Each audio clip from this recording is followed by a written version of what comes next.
નમસ્કાર ખેડૂત મિત્રો, હું આપનો દોસ્ત હરેશ બેરા ખેડૂત મિત્ર ગુજરાતી ચેનલમાં તમામ દોસ્તોનું સ્વાગત કરું છું. દોસ્તો, આજના વિડીયોમાં આપણે ચર્ચા કરશું કે આપણા ખેતરનો જે શેઢો હોય છે એ શેઢામાં ઘણા ખેડૂત મિત્રો ખડ મારવાની દવા છાંટી અને શેઢાને હાવ સાફ કરી નાખે છે.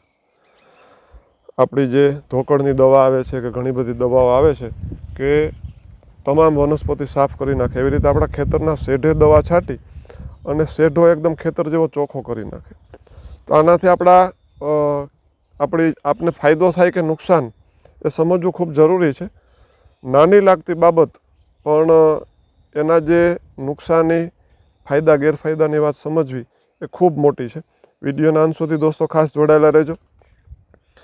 જે ખેડૂત મિત્રો આપણી ચેનલ ઉપર પહેલી વખત આવ્યા છે તો આપણી ખેડૂત મિત્ર ગુજરાતી ચેનલને સબસ્ક્રાઈબ કરી બાજુનું બેલ આઇકન ટચ કરી ઓલ ઉપર સેટ કરજો, એટલે નવા વિડીયોની માહિતી દોસ્તો આપને મળતી રહે.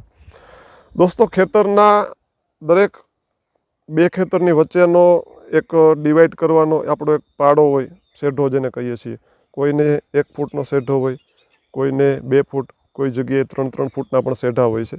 તો આ ખેતરનો શેઢામાં ખડ મારવાની કે ધોકડની દવા છાંટવાથી નુકસાન શું થાય એ સમજવા કરતાં ફાયદા શું થાય તે સમજશું એટલે નુકસાન ઓટોમેટિક આપને સમજાઈ જશે.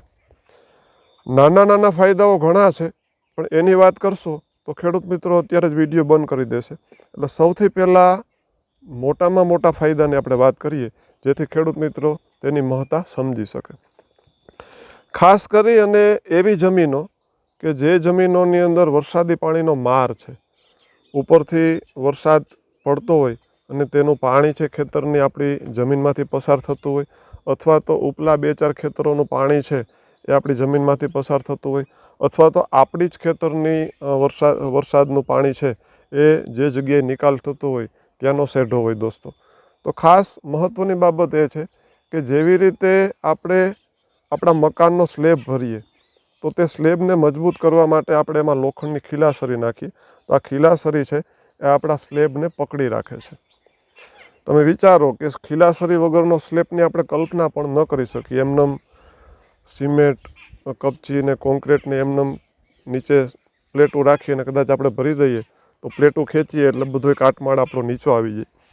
આ ખીલાહારી જે આપણી લોખંડની ખીલાસરી છે એ જ એવી વસ્તુ છે કે જે આપણા સ્લેબને પકડી રાખે છે અને એને સપોર્ટ આપે છે, અને આપણે જે સ્લેબ માટે સિમેન્ટ, કોન્ક્રીટ છે, રેતી છે, કાંકરી, કપચી છે એને ટકાવી રાખે છે. એની મજબૂતી પ્રદાન કરવાનું પણ મેન માધ્યમ છે આ લોખંડની ખીલાસરી છે.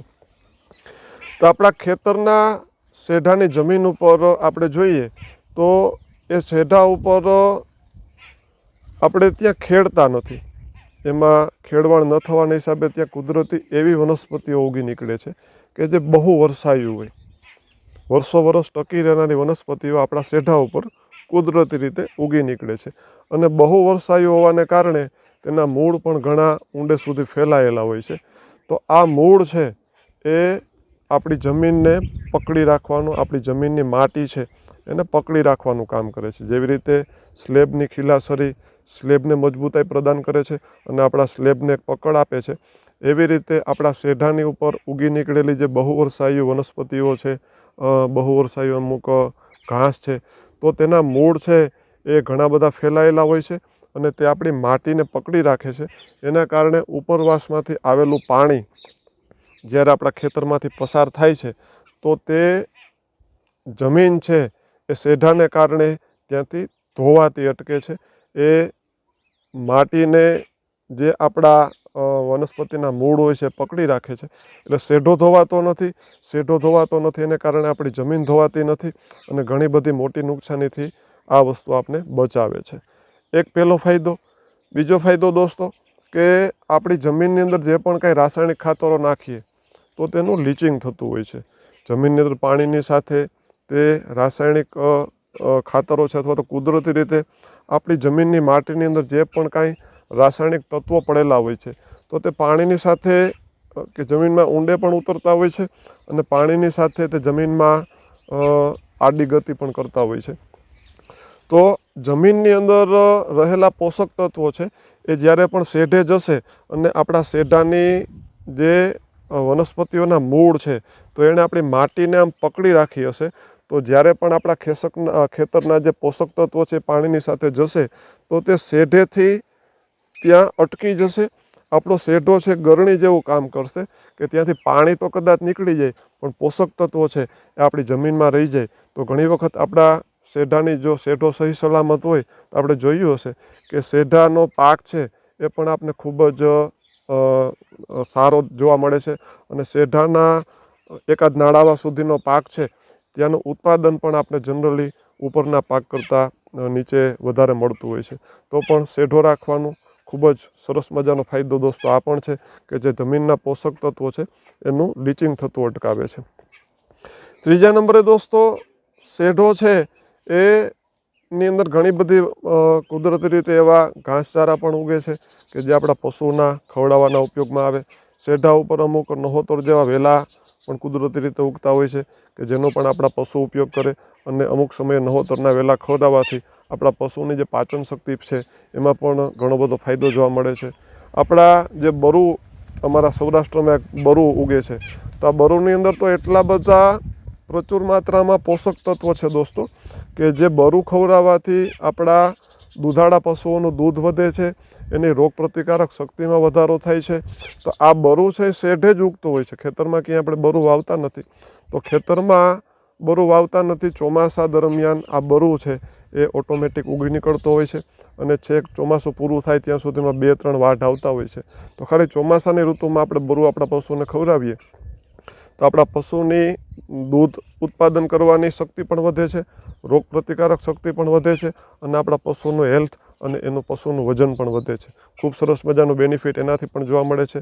જે અમુક ઝીંઝવો કહીએ, આ ઝીંઝવા ઘાસ પણ ઘણી વખત શેઢામાં થતું હોય છે, તે પણ આપણા પશુ માટે ઉપયોગી છે. અને ખેતરના શેઢે જ જો થોડોક અમુક ઘાસચારો થઈ જતો હોય તો તેના માટે આપણા 2 ક્યારા ઓછા વાવવા, તો આ પણ ખૂબ સરસ મજાનો ફાયદો દોસ્તો આપણે જોવા મળે છે. ચોથા નંબરે દોસ્તો ખેતરના શેઢે જો આ બહુવર્ષાયુ આપણો વનસ્પતિઓ એમને સહી સલામત હશે તો જ્યારે પણ આપણે એને વાઢીએ તો પણ ખેતરની વાઢેલું અડધું ફૂટ જેટલું આપણું એના થૂંબડાને બધું રહી જતું હોય છે. તો જ્યારે પણ વરસાદી પાણીની સાથે ઘણી વખત થોડી માત્રામાં પણ આપણી માટીનું ધોવાણ પણ થતું હોય છે. આપણે જોયું કે પહેલો વરસાદ પડે ત્યારે જે પાણી હોય છે એકદમ મેલું હોય છે. તો તે પાણી આપણી જમીનની જે માટી છે, જમીનના જે પોષક તત્વો છે એ પાણીમાં ભળી અને નીચેથી લીચિંગ થતા હોય એવી રીતે પાણી સાથે ઉપરથી પણ આપણા પોષક તત્વો છે એ એક ખેતરમાંથી બીજા ખેતરમાં જતા રહેતા હોય છે. તો આ આપણા ખેતરનો જો શેઢો સહી સલામત હશે તો એ ઉપરના પાણીના જે પોષક તત્વો છે, પાણીની સાથે માટી જે આપણી ધોવાઈને જતી રહે છે એને પણ રોકવામાં ખૂબ જ ઉપયોગી થાય છે. એટલે ખાસ ખેડૂત મિત્રો શક્ય હોય ત્યાં સુધી ખેતરનો શેઢો છે એને કદાચ વર્ષમાં 1 કે 2 વખત જો આપણે એને હૂળી અને આપણે માણસ દ્વારા એને સાફ કરવો પડતો હોય કે આપણે જાતે એને સાફ કરવાની જરૂરિયાત હોય તો તેને સાફ કરી લેવો. ખાસ ખેતરના શેઢે કોઈ પણ ખડ મારવાની દવા છાંટી અને શેઢાને હાવ તમામ કરવાની. એક મોટો વાંધો એ છે કે હેઢા હાટું થઈને ખેતરમાં પાળિયા પણ થતા હોય છે. ખેતરનો શેઢો જો સહી સલામત હશે તો ત્યાં ઉગેલી વનસ્પતિઓ છે સરસ મજાનું પાર્ટીશન જાળવી રાખશે. પથ્થર છે એકાદા કોઈ ખેતરના હેઠે આપણે નાખ્યા હોય ખાંભા, તો ખાંભા તો કદાચ પડીને નીકળી પણ જાય, ખેતરના શેઢા કદાચ ધોવાઈ પણ જાય. એના માટે થઈને ધીંગાણા પણ થતા હોય છે, ઘણી વખત તો કોર્ટ કેસ પણ થતા હોય છે અને ઘણી વખત તો બહુ આગળ બાબત હોઈ જતી હોય છે. એટલે જો ખેતરના હેઠે બહુવર્ષાયુ વનસ્પતિઓ એમને ઉગેલી હશે તો ગમે એવડું પાણી આવશે કે ગમે એવડી ઓલું થશે તો આ ખેતરનો શેઢો છે ઝાક ઝીલશે, ખેતરનો શેઢો છે પાર્ટીશન બનાવી રાખશે. એકબીજા જે 2 બાજુ શેઢા હોય તો શેઢાની એક સીમા છે ત્યાંથી આગળ 2 હેઢા પાડોશી છે એ ખેતરને ખેડશે નહીં. એટલે આ પણ બહુ સરસ મજાનો ફાયદો છે. એટલે ખાસ ખેતરનો શેઢો સહી સલામત રાખીએ, ત્યાં કોઈ પણ જાતની નિંદામણનાશક દવા છાંટી અને ખેતરના શેઢા આપણે પતાવી ન દઈએ, એ ખાસ ખ્યાલ રાખશું તો ઘણા બધા ફાયદા દોસ્તો આપણે જોવા મળશે. મિત્રો, માહિતી સારી લાગી હોય તો બીજા ખેડૂત મિત્રો સુધી વિડીયો ખાસ શેર કરજો. માહિતી સારી લાગી હોય તો વિડીયોને લાઇક કરજો, ચેનલને સબસ્ક્રાઈબ કરજો. ફરી મળશું આવતા વિડીયોમાં કોઈ સરસ મજાની માહિતી સાથે. ત્યાં સુધી રજા લઈએ. જય જવાન, જય કિસાન, જય હિન્દ, વંદે માતરમ. ધન્યવાદ.